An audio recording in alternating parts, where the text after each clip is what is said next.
Hello everyone, I'm Pastor Gamaka, Apostolic Believers of Christ International, Bishop Salmian. The program like is here, subscribe, and post notification bell for update every day the new videos. Thank you so much. God bless us all. Magandang umaga po sa lahat sa ating mga viewers, listeners. Ito sa YouTube channel sa Facebook. Mga kapatid, ating pag-aralan ngayon tungkol po sa solar eclipse kahapon.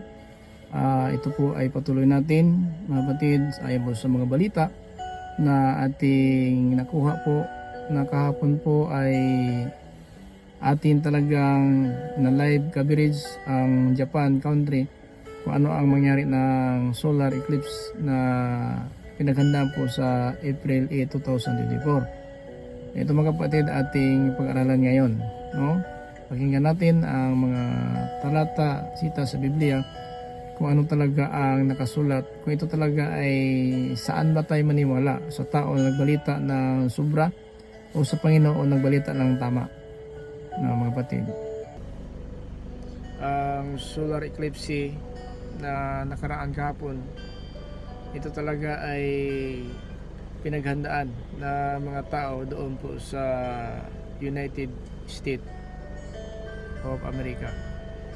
Now, ating mga kapatid, kahapon po talaga ay natin binalagpo sa panahon, ay live coverage po tayo dito sa Japan kung ano talaga ang mangyari po ng araw or ating liwanag, kung ilan percent po ang mawala. So kahapon po siguro mga 30% lang po ang nawala ng liwanag dito sa Japan. Hanggang ngayon mga batid ay wala pa talagang araw na lumilitaw dahil po sa talaga na totally solar eclipse, no? So, po sa Amerika. Mga batid, ito po ating pag-aralan ngayon. Marami pong komento, iba-ibang komento po sa social media. Ginagamit po ang Biblia na ito na po daw ang the day of judgment. Pero mga kapatid, ito ating pag-aralan ngayon tungkol po sa araw ng paghatol. Kung ano ba ang kapanahonan, ilang taon po mga kapatid gagawin po ang hatol ng Panginoon. So kung i-biblical natin, after 1,000 years pa po, after resurrection, bago pa po maghatol ang Panginoon sa lahat ng mga patay. Na mga kapatid, ito ating pag-aralan. Buksan natin ang Biblia ngayon kung ano ba ang matutunan natin sa mga aral po o mga balita na minsan pinagbagabag po ng isipan ng tao, na maraming takot, no? Maraming takot sa balita ng tao, pero ang balita ng Biblia ay hindi kinatakutan. Na mga tao na sinabi ng nasa social media na kapag nakatingin ka sa araw na yon, mapinsala ang mata mo at saka ang brain, kung isipan ng tao, utak ng tao ay mapinsala dahil po sa solar eclipse kahapon po is April 8, 2024. Now, dahil po sa mga balita social media na silabasan, marami talaga ang nabahala. Maraming nabahala dahil po talaga sa mga balita na mga tao lang po, at kumuha lang po sila sa talata ng Biblia at ginagamit na po nila ito para maniwala ang tao. Pero alam ba natin, no? Alam ba natin kung ano talaga ang sinabi ng Biblia? Na kung magkaroon ng solar eclipse, ito na ba talaga ang judgment? At ito na ba ang araw ng paghatol? So hindi po ganyan, no? Kasi ang araw ng paghatol, gagawin ito ng Panginoon kung wala ng langit at lupa. No, ang balita na may parating na solar eclipse, at minsan po kanya-kanyang komento ng tao na ito na daw ang hatol, ito na daw ang paghatol ng Panginoon sa libutan. So tingnan natin yan mga kapatid, i-biblical natin kung ano ba talaga ang panahon ng hatol. Kasi ang Biblia na po patunay, gawin na po ng Panginoon hatol kung mawala na ang langit at ang lupa at ang dagat. Wala na po. Ganyan po ang sinabi Biblia, bago hatulan po ang mga patay, ito muling mabuhay at haharap na po sa hukuman. Ganyan po ang papahayag po ng Biblia. Na marami pong balita, kahit nakatingin tayo sa social media, May mga balita talaga na magpinsala ito ng sabihin natin ito po ay karamdaman ng tao, mata or itong katawan, anong pinsala. Ito mga kapatid, ang balita po, pakinggan natin to mga kapatid. Ito po ang sinabi Biblia. Episode of wisdom in words. Yan o. Have you ever felt like something isn't quite right Ito, in your mabatid. life? You're Ito, alone mabatid. in Ganyan an po. unfamiliar place, Oh. and everything seems to have changed drastically. If you have, you might know the dizzy feeling that comes with eclipse season. When the sun, moon, and earth align, it feels like we're torn between two worlds, the familiar and the unknown. Now mark your calendars for April 8, 2024. So yung mga kapatid, no, marami namang pinsala sa April 8, 2024. Isipan ng tao, katawan, masisira ang brain natin, yung utak natin, mata natin. Marami pong mga balita na ganyan. Pero sa Biblia mga kapatid, ganito po pakinggan natin. Ito po nakasulat sa pahayag in chapter 20 verse 11 up to 13. Ito mga kapatid, pakinggan natin ito. Ito po ang araw ng paghatol. Hindi itong panahon ngayon na dumaan ang total solar eclipse na ito po ay minsan po ay ginagamit ng social media. Ayaw ko lang kung makaparami ng viewers sila, kung ano ba ang purpose na ginamit nila ilang talata. Pero iba naman sa pagpaunawa ng Diyos. So yung mga kapatid, minsan po ay parang ginagamit lang po ng mga tao ang Biblia, pero sa mali naman na pagpapaunawa. Pakinggan natin mga kapatid dito sa pahayag in chapter 20 verse 11 to 13. Ganito po ang sinabi Biblia mga kapatid, ganito po ang mangyari. Katapos nakita ko ang malaki at puting trono at ang nakaupo roon. Ang langit at ang lupa ay biglang naglaho at hindi na nakita. At nakita ko ang mga namatay, taniyag at hindi, na nakatayo sa harap ng trono. Binuksan ang mga aklat, pati na ang aklat na listahan ng mga taong binigyan ng buhay na walang hanggan. At ang bawat isa sa kanila ay hinatulan ayon sa ginawa nila na nakasulat sa mga aklat na iyon. Kahit sa dagat sila namatay o sa lupa, naglabasan sila mula sa lugar ng mga patay at hinatulan ng lahat ayon sa mga ginawa nila. Ayan po, sumuliwan lang po mga kapatid na itong mga balita, kung marami pong lumabas po sa social media na itong kahapon na solar eclipse ay sinabi nila ito na daw ang araw po ng paghatol. So napakalayo po sa Biblia, kasi kung gawin na pa yung hatol, lalabas ang lahat ng mga patay doon sa ilalim ng dagat, ilalim ng lupa. Ito mga kapatid ang araw ng paghatol. So napakalayo po sa balita, kaya hindi po tayo niwala sa balita ng tao. Naniwala po tayo sa balita na ito pinakasulat sa Biblia na ayon po sa papaunawa ng Espiritu Santo.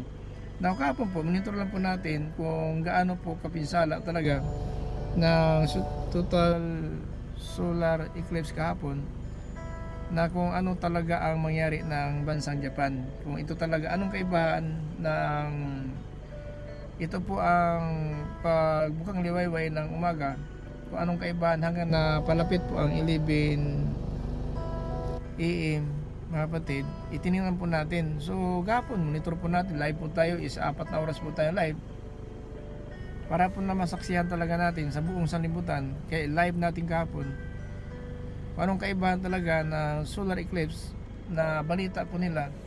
Ito po yung magpinsala talaga ng katawan at mata at ang isipan, or ano pa ang magpinsala po ng katawan. No, kaya sinabi ko na nga na ang balita ng tao, na bahala po ang mga tao sa libutan na bahala, pero ang magandang balita sa Biblia minsan po na wala po ng pansin, no? Kung ibig sabihin na imbis ito ang salita ng Diyos ay ating pag-aralan, ipaunawa natin kung paano talaga natin, kapatid, i-explain na araw ng paghatol, kung ano talaga ang sistema. Na ito mga kapatid, mawala na langit at lupa, so ganyan po gawin pa ang hatol, no? Kasi nang itapon na po ang Diablo doon sa dagat-dagatan apoy, andyan na po, gawin na po ang hatol. Sa ng Diablo, habang hindi siya itapon sa apoy, may buntag sila lang. Salamat sa Muras, kumusta mo diya? Now, ibig sabihin na ito po, pag natapon na po ang Diablo sa dagat-dagatan apoy, isa ka palang gawin po ang hatol. Kumusta mo diya? Sila lang, Brother Amy, no? Sir Abibigel in Angel sa ating mga kasama dyan, Pastor Jericho Mosay at saka si Sister Lodi Mosay. Ngayon mga kapatid, buksan po natin ito kasi nakaraan na po kahapon ang solar eclipse at talagang live tayo is 4 hours. 4 hours po kahapon ang live natin o malapit mo 5 hours pong live natin kahapon dito sa Japan kasi monitor natin kung anong kaibahan na mga balita talaga ay nakakabahala po. So naman tayo naniwala sa tao, ating ginawa lang kahapon ay sinaksihan po natin kung ano ang balita talaga. Ano talaga ang balita, kaibahan ng balita ng tao kaysa magandang balita na ito po mga kapatid nakasulat sa Biblia na salita po ng Diyos. Kaya lang minsan ginagamit din nila ang Biblia na malayo naman sa pagpangunawa. Kaya itong ginawa natin mga kapatid, ito po ay ating pinapangaral ang katotohanan. Itong panahon po ng hatol, mawala na po ang langit at lupa. Ulitin natin sa chapter 20, 11 to 13. Katapos nakita ko ang malaki at puting trono at ang nakaupo roon. Ang langit at ang lupa ay biglang naglaho at hindi na nakita. Ang solar eclipse mga kapatid, ano lang to, hindi po ito nagtatagal. Malayo na po isang oras, babalik naman ang liwanag. Kaya lang, sa ano talaga, ang social media ginagamit po minsan ng mga tao para ko lang kung gamitin nila para magka-viewers po, subscriber ba o revenue ba, ano pa talaga ang plano nila. Na bakit ang balita ay talagang hindi po nakakabuti minsan sa paninig ng taong. Na mga kapatid, ito po ang sinang Biblia sa verse 12, pakinggan natin. At nakita ko ang mga namatay, taniyag at hindi, na nakatayo sa harap ng trono. Binuksan ang mga aklat, pati na ang aklat na listahan ng mga taong binigyan ng buhay na walang hanggan. At ang bawat isa sa kanila ay hinatulan ayon sa ginawa nila na nakasulat sa mga aklat na iyon. 13. Kahit sa dagat sila namatay o sa lupa, naglabasan sila mula sa lugar ng mga patay at hinatulan ng lahat ayon sa mga ginawa nila. At ang sinumang hindi nakasulat ang pangalan sa aklat na listahan ng mga taong binigyan ng buhay na walang hanggan ay itinapon sa lawang apoy. Pagkatapos itinapon din doon ang kamatayan at ang Hades. Ang parusang ito sa lawang apoy ay ang ikalawang kamatayan. Ayan na po. So wala na po, kahit na po itong daigdig mapatay, tinapon na po ito sa impyerno. Kasi buksan na po ang impyerno, dito sila naman, ito sa lupa. Dito po gawin ang hatol, hindi po doon sa langit. Kapag doon sa langit gawin ang hatol, pati yung mga sama makapunta ng langit. Hindi po. Marami po mga aral po ng mga tao, napakalayo po sa katotohanan. Kung doon sa langit gawin ang hatol, pati po yung mga sama, may langit na papunta ng langit sila. Hindi talaga. Dito po gawin ang hatol. No, dito po sa lupa. So, ang sistema ng aral ng Diyos, ito po talaga pinapangaral natin na after resurrection, no? After resurrection, after 1,000 years, pakawalan pa Satanas. At pagkawala Satanas sa maikling panahon, ito naman ay gagamitan ni Satanas ang kanyang mga kampon upang paligiran ang paraiso ng Diyos dito sa lupa. Kasi yung paraiso na yan, bababa po yan. Yan po hinintay natin, loobin ng Diyos, makapasok tayo dyan at saka bababa na po yan, kasama na po tayo. Nasa loob na po tayo ng paraiso. Ganon po ang aral. Kaya napakalayo po sa mga balita na ang sabi nila na kahapon daw, yun na po ang araw ng paghuhukom. So napakalayo po kasi hindi pa nga natupad hindi pa lumabas 666 at saka after 1,000 years pa bago po hatulan ng buong sanlibutan. At ito hatol dito po gagawin, no? So ang sistema kasi, tayo mga Christian, dalhin muna tayo doon sa langit. no? Kaya araw ng pagliligtas po yan. Pakinggan na natin ito mga kapatid para maunawaan natin Biblia. Bago isagawa ang hatol, dalalhin muna tayo sa langit, doon sa paraiso ng Diyos. Then after 1,000 years, bago pababa po yan, at saka pakawalan sa Satanas. At ang target ni Satanas, itong paraiso, na lahat ng kampo niya ay pag-isahin ni Satanas upang lusubin itong paraiso ng Diyos. Pero ito po, pakinggan muna natin ito para maintindihan po natin kung ano pa talaga ang mangyari. Now, before gawin ang hatol, lalabas na po lahat ng patay sa dagat, lalim ng lupa, saan man nakalibing ang mga tao, yung mga buto nila, magsilabasan na po yan. Sa ilalim ng dagat, mayroon po mga buto doon ngayon, nakabaon doon mga buto na may na, example natin, barko, lumubog, o ano pa ba, ibang sasakyan dagat na lumubog, nandun na po ang buto nila. Aahon po yan. Ang saka iharap natin sa hukuman, pati katawan natin, hindi kaluluwa. Ganun po yan. Kaya minsan kasi ang aral ng Biblia ay hindi talaga nagkapareha, at saka ginagamit ng Biblia lang po para lang po na magka-view sila at maniwala ang tao. So kaya ginawa natin mga kapatid, ito ay ating pinagsikapan na mapangaral natin, makapag-live tayo. So live tayo ngayon, salamat sa Panginoon na mayroong signal po tayo sa sakyan. Kung naka-under sa sakyan, kasi low-bat po ang cellphone natin, kaya naka-charge po ito. Kaya naka-under po ang sakyan natin, no? Ito talaga ay ating ipangaral ngayon. Ano ba talaga ang araw ng paghatol? Kasi ang keywords natin, the day of judgment, no? Araw ng paghukom, ating keywords. Na itong mga kapatid, binabasa natin sa Biblia, chapter 20, 11 to 13 at to 15, na sa araw ng paghatol, mawala na ang langit at lupa. Meaning, yun na po ibig sabihin na itong langit at lupa, wala na po ito. At saka lahat po ng mga patay, lalabas na po yan sa libingan, sa dagat, saan man nalibing. So kasama lahat talaga harap sa hukuman, pati katawan po. Hindi kayo na kaluluwa lang. Bubuhayin lang muna ang mga patay, kasi yun po talaga ang sila Biblia. Napakinggan natin mga kapatid, dito po tayo sa 1 Thessalonians in chapter 4, 16 to 18. Ito mga kapatid,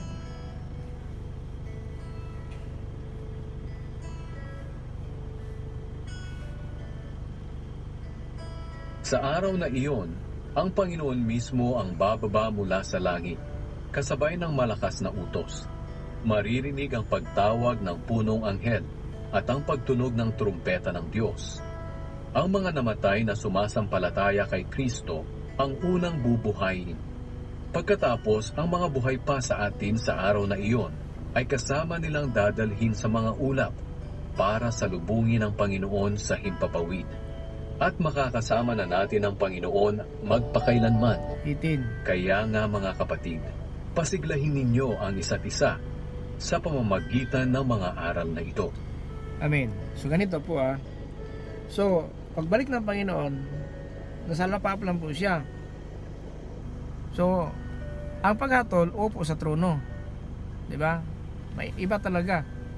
Ang hatol, upo sa trono ang Panginoon. Upo sa trono siya, gawin ang hatol. Pero itong pagbalik ng Panginoon, itong pagligtas sa atin, sa alapaap lang po siya. Sa salubong lang tayo sa alapaap.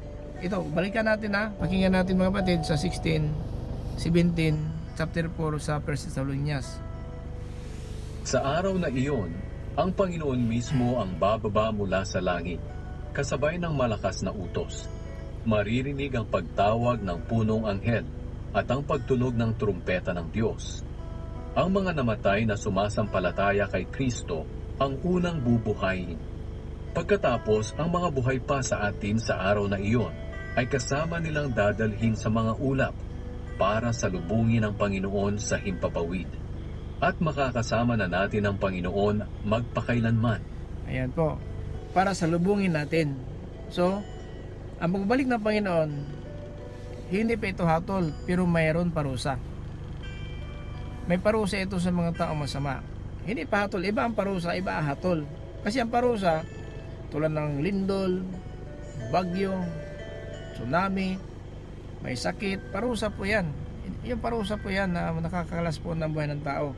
Pero ang paghatol, lahat po harap. Ang parusa, hindi lahat ang parusa. Ayaw lang po sa dapat parusahan, pinarusahan. Pero ang hatol, lahat talaga ay harap. So ganun po mga kapatid. Now, itong araw po na pagbalik ng Panginoon, sa alapaap lang po siya. Kasi ang hatol, upo siya. Pakinggan natin ha, dito sa Mateo. Dito sa Mateo chapter 25, in verse 30. Mga kapatid, pakinggan natin to ha. Ito po ang sinabi ng Biblia.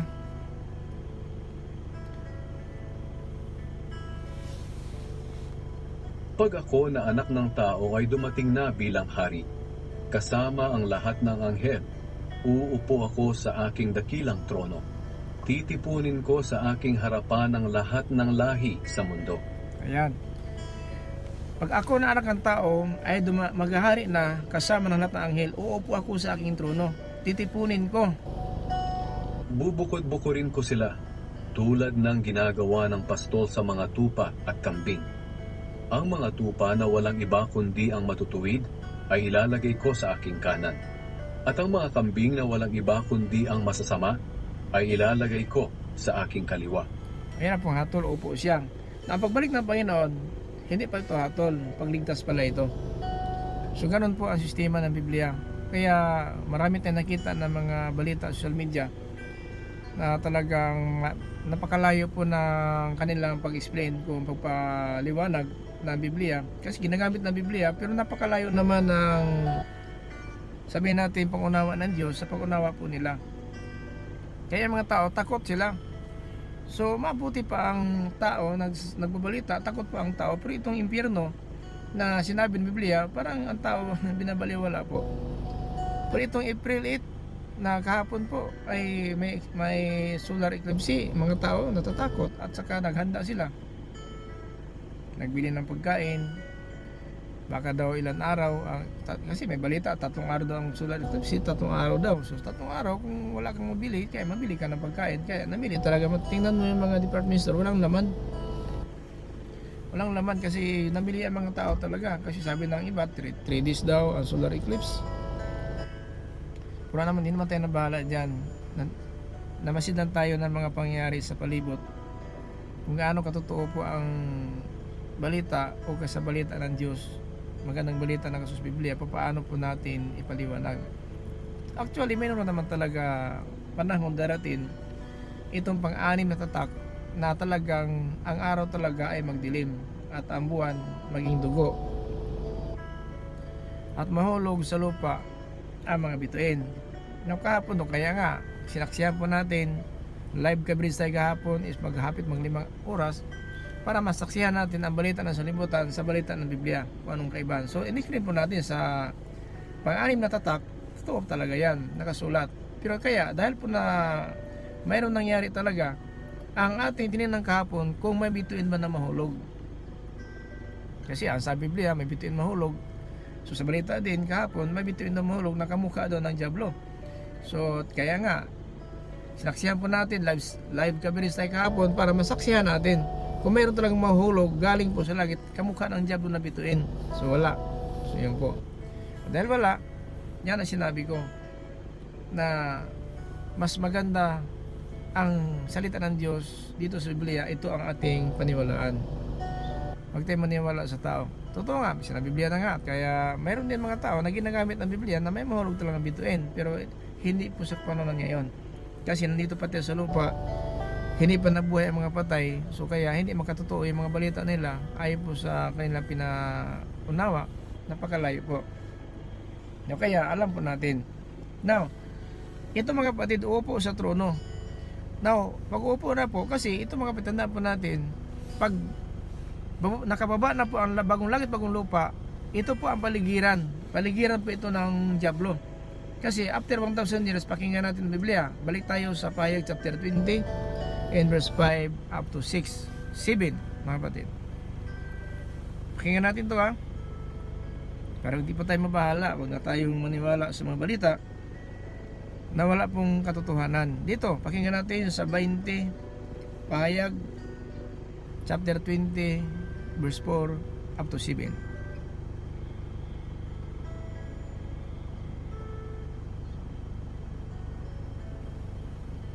Pagkatapos may nakita akong mga trono, at ang mga nakaupo roon ay binigyan ng karapatang humatol. Nakita ko rin ang kaluluwa ng mga taong pinugutan ng ulo dahil sa pangangaral nila tungkol kay Jesus at dahil sa pagpapahayag nila ng salita ng Diyos.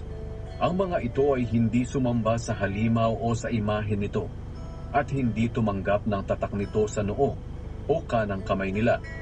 Binuhay sila at binigyan ng karapatang maghari na kasama ni Kristo sa loob ng 1,000 taon.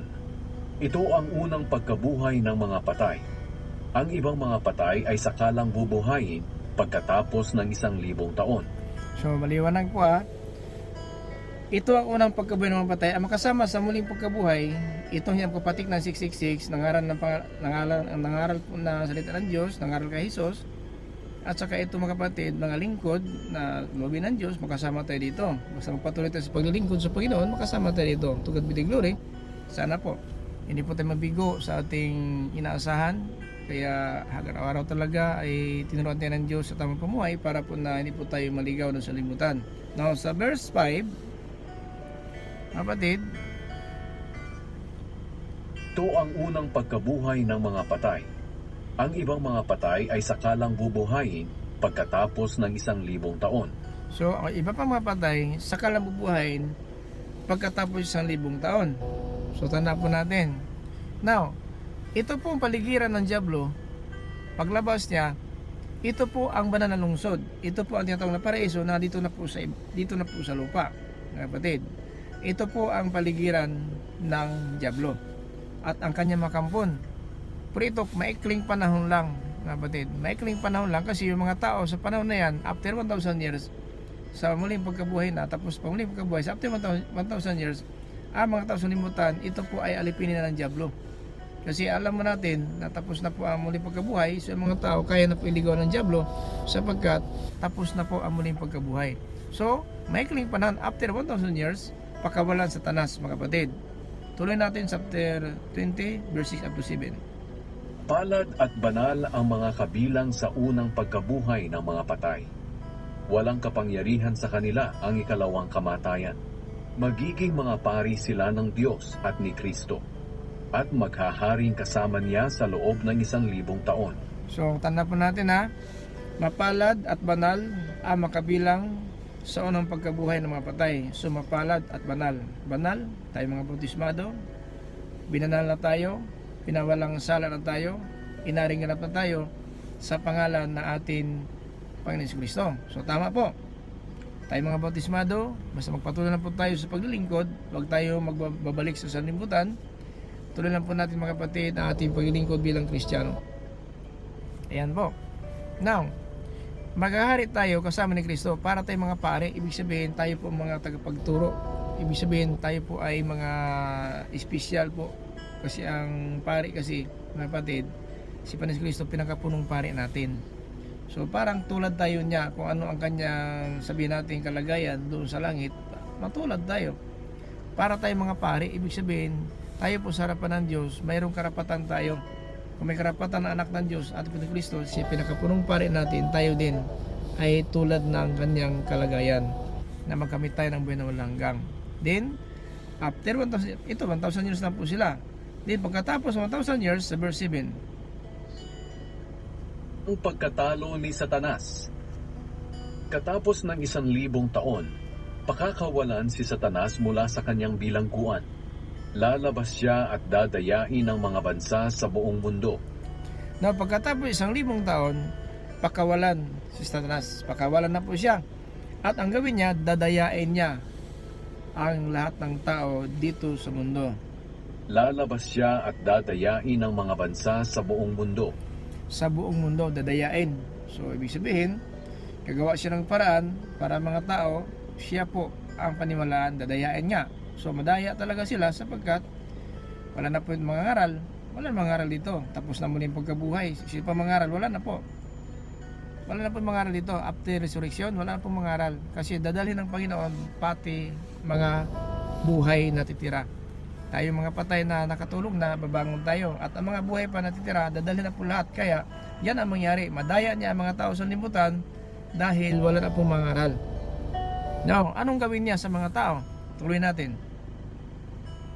Natatawaging Gog at Magog. Titipunin sila ni Satanas at isasama sa pakikipagdigma sa mga mananampalataya. At ang matitipon niyang mga sundalo ay kasindami ng buhangin sa tabing dagat na hindi kayang bilangin.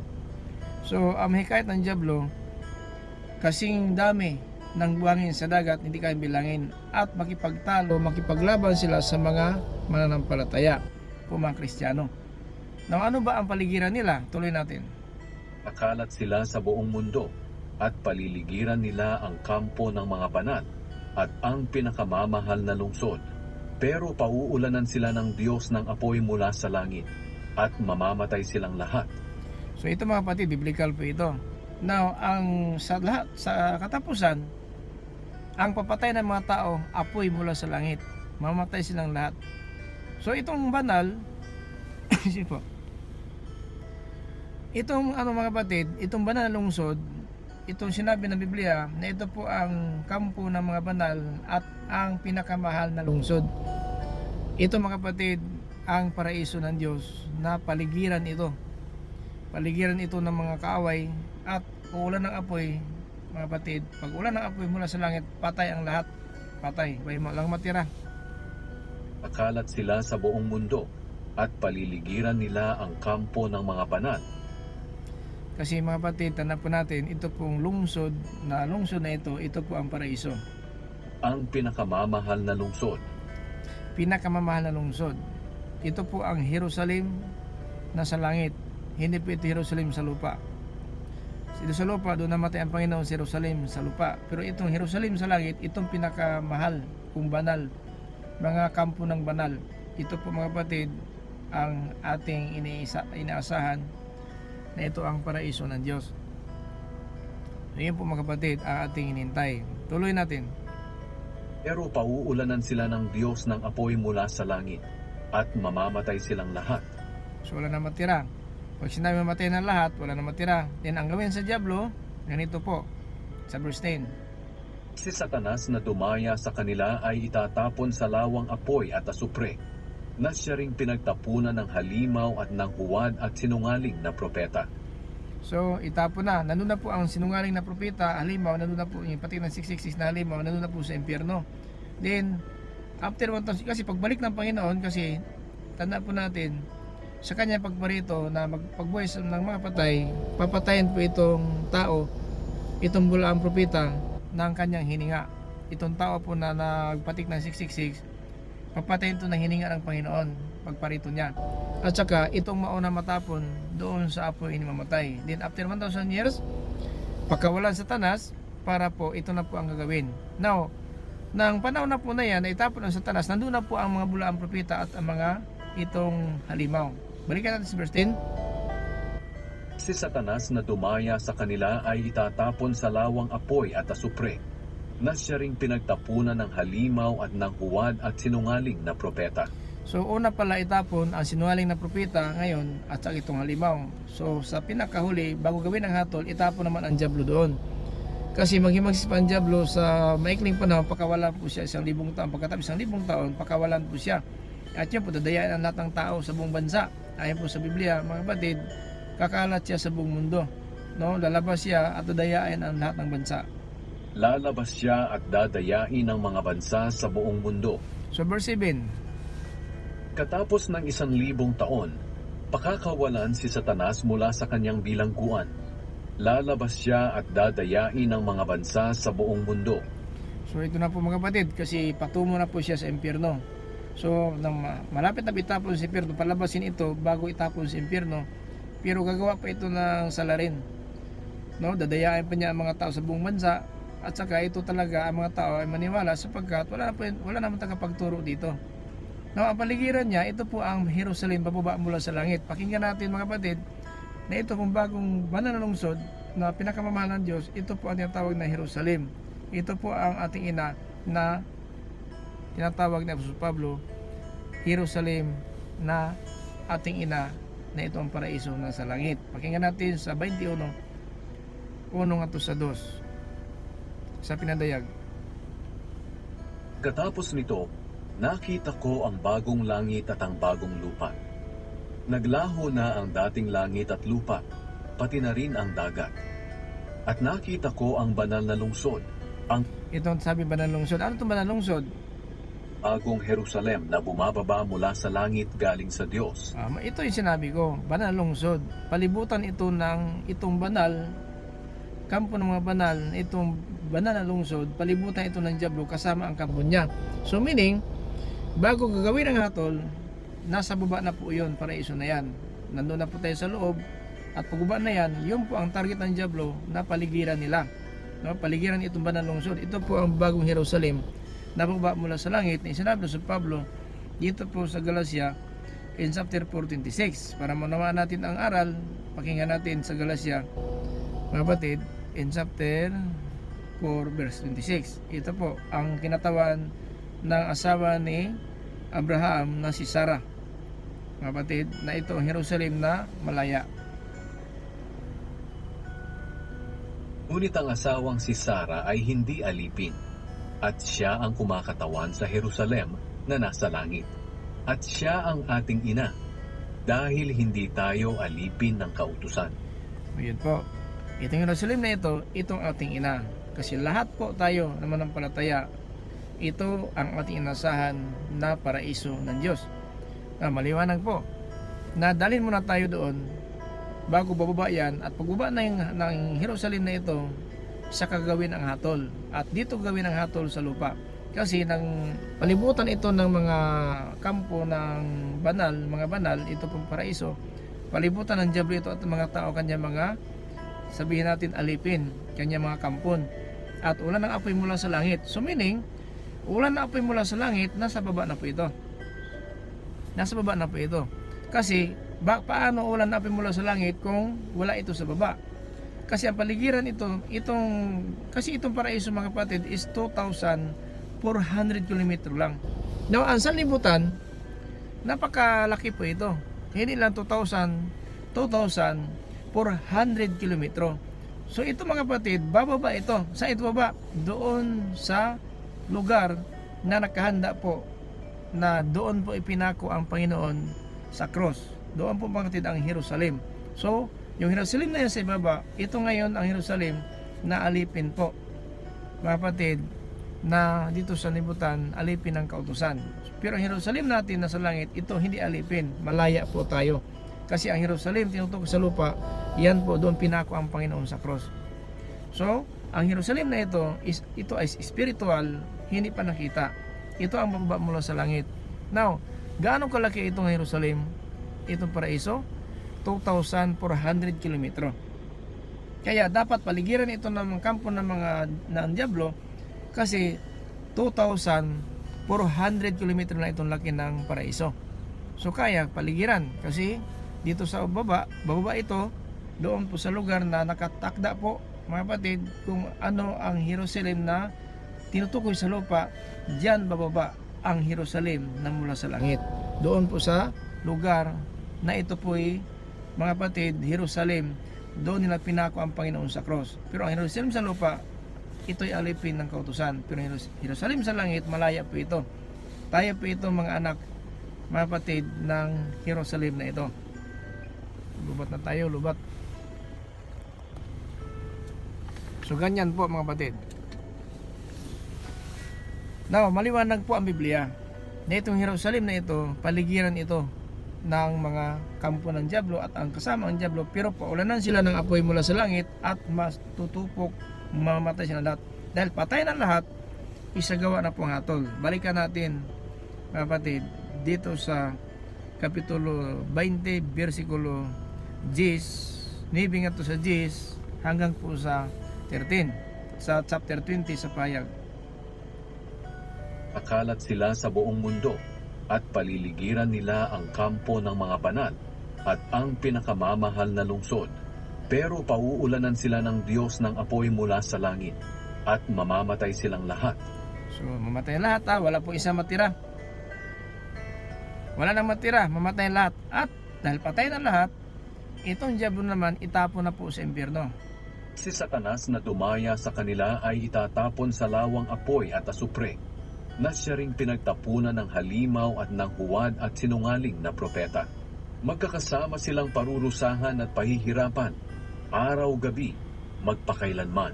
Ayan na po, dahil natupad na po na ang diablo itapon sa impyerno, mula ang propeta itong halimaw na tao po ito na nagpatik ng 666, tapon na sila. Gawin na po ang hatol. 11 to 13. Ang huling paghatol. Yan na, huling paghatol. Katapos nakita ko ang malaki at puting trono at ang nakaupo roon. Ang langit at ang lupa ay biglang naglaho at hindi na nakita. So, doon pa mawala ang langit at lupa pag nakababa na ito. Gawin na pong hatol, mawala ang langit at lupa sapagkat gawin na ang hatol. So lahat na talaga, bago na ang lahat, wala nang langit at lupa, at itong paraiso na lang ng Diyos, ito po ang makalagay dito. At ang impyerno naman dito, bubuksan na po ito. Dito na po bubuksan. At itong paraiso na ito, manatili na po ito magpakailanman. At ang impyerno naman, ito po mga kapatid, doon ng lahat na makasalanan, mga tao na hindi po sumunod ng kalooban ng Diyos. So ang paraiso manatili na po ito. Dito po ilagay ang paraiso. Pababa kasi ito mula sa langit. No? No, tuloy sa 12:13. At nakita ko ang mga namatay, taniyag at hindi, na nakatayo sa harap ng trono. Binuksan ang mga aklat, pati na ang aklat na listahan ng mga taong binigyan ng buhay na walang hanggan. At ang bawat isa sa kanila ay hinatulan ayon sa ginawa nila na nakasulat sa mga aklat na iyon. Kahit sa dagat sila namatay o sa lupa, naglabasan sila mula sa lugar ng mga patay at hinatulan ng lahat ayon sa mga ginawa nila. At ang sinumang hindi nakasulat ang pangalan sa aklat na listahan ng mga taong binigyan ng buhay na walang hanggan ay itinapon sa lawang apoy. Pagkatapos itinapon din doon ang kamatayan at ang Hades. Ang parusang ito sa lawang apoy ay ang ikalawang kamatayan. Ayan, tapos na. Tapos na. Lahat mamatay na, lahat bubuhay na, at ito haharap na sa hukuman, dala na po ang katawan. Kaya dito po gagawin ng hatol sapagkat lalabas sa dagat, lalabas sa lupa, lalabas. Kaya dito gawin ng hatol. Kasi kung dalhin sa langit yung mga masama, makapunta na langit sila. Kaya yun ang yan sistema po ng gawin ng Diyos.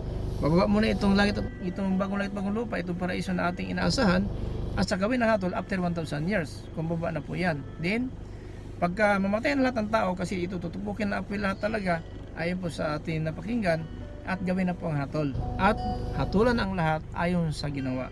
Mabuti at masama, anong nakasulat doon sa aklat ng Panginoon. Kaya wala na makatakas. Dito sa lupa, makatakas man ang masama, makatakas man ang mga taong gumawa ng krimen, pero sa araw na hatol, walang makatakas sapagkat babasahin ito. Lahat ng ginawa natin, babasahin ito sa ating harapan. No? Maliwanag po dito kung anong nakasulat. Ang hatol po ayon sa nakasulat sa 12:13 dito po sa Pahayag chapter 20. At nakita ko ang mga namatay, taniyag at hindi, na nakatayo sa harap ng trono. Binuksan ang mga aklat, pati na ang aklat na listahan ng mga taong binigyan ng buhay na walang hanggan.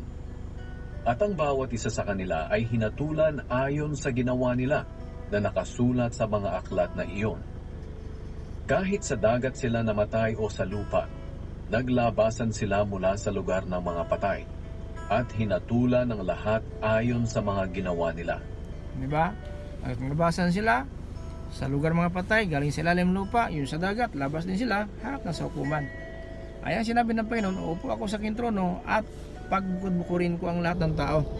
No? Ayon po sa Matthew 25 verse 31 to 32. No? Yan po mga kapatid, ang sinabi po ng Biblia, 25, 31, 32. Na ito mga kapatid, sa 30, kapag ako na anak ng tao ay darating na, at ito ang sinabi niya, na pagbukod-bukurin na po niya. 31. Pag ako na anak ng tao ay dumating na bilang hari, kasama ang lahat ng anghel, uupo ako sa aking dakilang trono. Ito na. Pag nandito na po sa lupa yung kanyang trono, upo na po siya kasama ng lahat ng mga anghel. Dito na lahat. So wala na po, dito na po, kasi yung paraiso na yan, nandiyan talaga ang Panginoon, doon tayo, lubin ng Diyos, sana po ipagkaloob ng Diyos, ay talaga makapasok tayo. Kaya ito inasahan po natin at tayo po nag-aral ng Biblia para malaman natin ang katotohanan at maintindihan natin ang aral. Kasi yun natin maintindihan ang aral, baka bukas ibang relihiyon naman tayo, hanggang saan tayo? Dati alam ang aral, pero itong aral natin, maintindihan po ito at saka nagbigay po ito ng pag-asa sa atin, no? So 32, Itipunin ko sa aking harapan ang lahat ng lahi sa mundo. titipunin ko sa aking harapan ang lahat ng lahi, Japanese, Filipino, Chinese, Indonesian, kung sabihin natin American, anong class, lahat ng uri ng tao haharap na sa hukuman.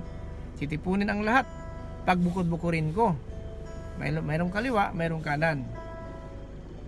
Bubukod-bukurin ko sila tulad ng ginagawa ng pastol sa mga tupa at kambing.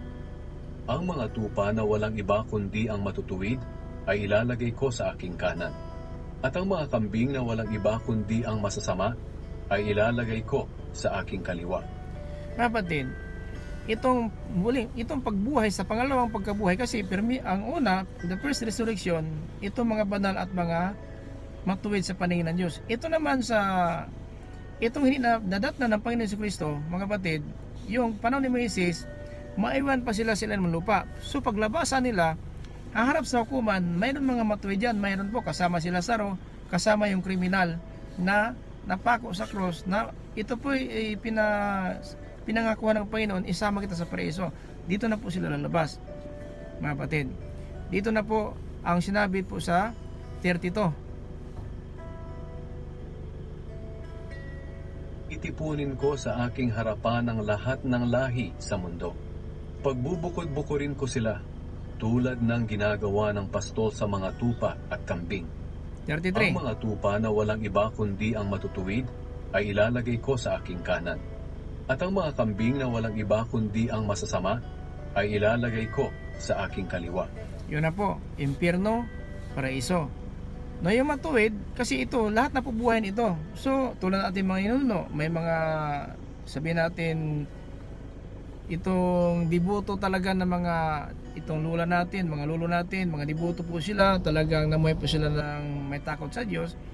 Pero hindi po sila naniwala, mga kapatid, na si Kristo po na parito para po tayo mabuhay muli sa kanyang parito. Ito naman mga diboto, example natin, yung lula ko, hanggat namatay, kahit ano po ang aking ano sa kanya talaga, pangaral na kailangan siya magpabautismo, pero hindi talaga siya nagpabautismo sapagkat ang sabi niya, Katoliko ako, sabi niya dito, Katoliko ako, pero hindi ko naman sinasabi na talagang perfect ako na pagkatao. Pero naniniwala ako na ang salita ng Diyos talaga ay totoo, pero hindi ako aalis sa aking pagkatoliko. So wala, hindi ko siya pinipilit, pero at least na alam niya na ang salita ng Diyos talaga ay totoo. So ibig sabihin, sa kanyang pumuhay, na kahit na po kung hindi ko siya nahikayat na sasama sa amin, dahil po mayroon siyang, sabihin natin, relihiyon, mayroon siyang tapat, no? Tapat na kanyang paniniwala na yung relihiyon niya, doon namatay ang kanyang ama at ang kanyang ina, at siya din ang sabi niya, dito rin ako mamatay. So wala natin hatol dyan. So kung aking lola, nakita ng Diyos sa kanya matin po mo, kasi alam ko yung lola ko na talaga matulungin po yun, maliit pa kami, siya talaga ang nagsususan pangailangan at saka inalagaan talaga kami na maliit pa kami. So alam ko po kung saan siya ngayon nakalagay. Pero pagdating ito sa huling araw, itong huling paghatol, lalabas din siya. Na itong si Lazaro, itong kriminal, kasama na dito. Kasama na dito. Pati yung mga angka ni Israel, yung mga panahon ni Moises na mga taong Suwael, na ito po ay nakipagbaka kay Moises sa panahon ni Moises kay Aaron. Ito mga angka ni Israel na matuwid yung pamuhay nila, pero namatay sila, hinatulan silang kamatayan sa bukid, sa bundok ng Sinai, sa kanilang sabi ng Suwael. Sumayad na po sila sapagkat pinatay sila ng Panginoon sa kanilang kasuwailan. Pero iba kay Kristo. Tayong bautismado, may kaibahan tayo sa kalagayan ng mga Israelita sa atin mga Hintil ngayon at sa mga nasabi natin na ilalim kay Kristo. Ito inasa natin ang itong muling pagkabuhay, tayo mga bautismado, sa pangalan ni Jesus, napatawad na po tayo sa ating mga kasalanan. Then, dahil po napatawad na tayo, ang sabi natin, ang manatiling tapat lang ang maniligtas. Itong pagliligtas, iba sa paghatol, iba sa pagligtas. Ang pagliligtas, special po ito, isang kislap mata. Ang paghatol, haharap, pagbukurin lahat ng tao, at ito, mayroon kanan, mayroong kaliwa. Sa kaliwa, yung mga masama, yung pong impyerno. Sa kanan ng Panginoon, ito po ang paraiso. Now, pag uupo na po ang Panginoon, pagbukod-bukurin na. At ang mga kambing na walang iba ang masama doon po sa kanyang kaliwa. Ang mga tupa na walang iba kundi ang matutuwid ay ilalagay ko sa aking kanan. At ang mga kambing na walang iba kundi ang masasama ay ilalagay ko sa aking kaliwa. Yan ang 200 na tinutukoy niya sa Mateo City 13:14. No? So, yan po mga kapatid. Dapat alam natin itong aral na katotohanan para totoong malaya tayo kung sakaling man isagawa na ng Panginoon ang kanyang plano na talaga siya babalik at iligtas na po tayo. Siya mga kapatid ang pinakamahalaga talaga sa lahat. Now sa 25:34 sa Mateo. Katapos bilang hari ay sasabihin ko sa mga tao sa aking kanan, Yan. Sa aking kanan. Anong sabihin sa kanyang kanan? "Hali kayo, kayong mga pinagpala ng aking ama. Manahin ninyo ang kahariang inihanda para sa inyo mula pa ng likhain ng mundo. Sapagkat nang nagutom ako ay pinakain ninyo ako. So ito mga kapatid. So, halik kayo. Ito na ang pagpasok sa paraiso. Yun sila nasa kanan mga matuwid. Kaya mga kapatid, yan ang pinakamahalaga na malaman natin na ito, halik kayo mga pinagpala ng aking ama, manahin ninyo ang kaharian hinanda. So meaning to say, yung bumaba pala mula sa langit, yan talaga ay paraiso. Yun ang kaharian kasi dito gagawin ang hatol. So, ang ibig sabihin, yung sa kanan niya, halik kayo. Ang sabi nito ha, manahin ninyo ang kaharian. So meaning to say, tama ang ating interpretation na yung bababa mula sa langit, yan ang paraiso na kaharian ng Diyos, na ito po ang ating inasahan na hanggang sa mga araw na ito, nagpatuloy po tayo sa panampalataya, gumagawa tayo ng ayon sa kalooban ng Diyos sapagkat maasahan ito, sapagkat salita ito ng Diyos at ang Diyos ang nangako dito. So makapasok tayo, halik kayo. Kasama si Lazaro, kasama ang kriminal na pinangakuha ng Panginoon sa taas ng cross, ngayon ikasama kita sa paraiso, kasama na siya dito. Mula kay Adan hanggang sa panahon ni Kristo. Tayong lahat ay makasama na dito kung lulubin ng Diyos. Basta magpatuloy lang tayo sa paglilingkod. Magpatuloy lang po tayo sa panampalataya sa paggawa ng kalooban ng Diyos. 100% makasama tayo dito sa pag-asa na ito. So yan po mga kapatid, ang mensahe ng Diyos para po sa atin. Maraming salamat po sa lahat ng mga viewers natin. So pasensya lang po, mayroon pa tayong trabaho. Lahat ng mga viewers listeners dito po sa YouTube channel, sa Facebook, naway ang kapayapaan at habag, biyaya ng Diyos ay sumasa sa atin lahat. So magitan ng atin Panginoon Kristo. Ito po yung lingkod, Pastor Lito Maca, Apostolic Believers for Christ International, and sending to us grace, mercy, in peace. Be with you as precious Christ. Amen.